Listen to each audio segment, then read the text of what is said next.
I congratulate you all for having organised this occupation. It's much more important than you may realise. Hamas is the government of the country. It is not a militant group.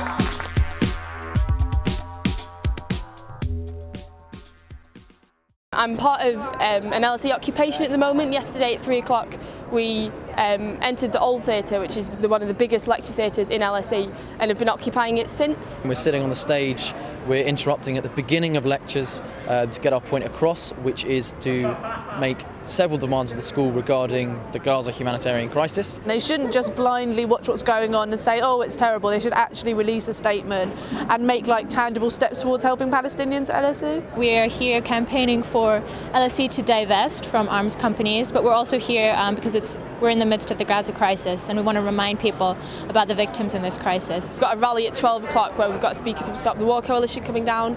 We're going to be building all afternoon for a rally at 4 o'clock with Benn.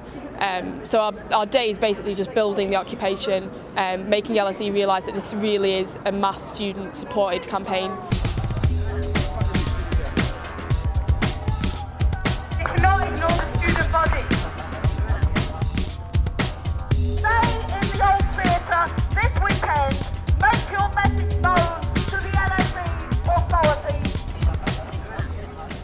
I think 2009 will be very interesting. I mean, what you saw from the ends of 2008 was you saw more and more activity on campus, more and more debate. It depends on the university, but you are starting to see students are standing up for themselves and organising themselves around these sorts of things. Although it's a minority of students doing it at the moment, very large numbers will support them. The key thing is trying to turn that passive support into active support. Student activism at the LSE is alive, it's well. There is engagement, and I'm not going to compare it to other universities, but it's certainly very, very effective. Well, they say talk about apathy among young people. I don't believe it.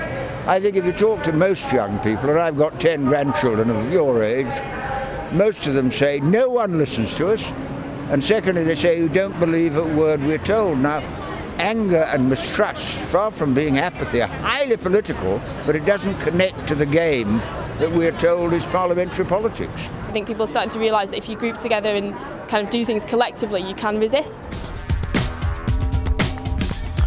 Demands have to be answered and listened to. Our tuition fees fund the murder of innocent children.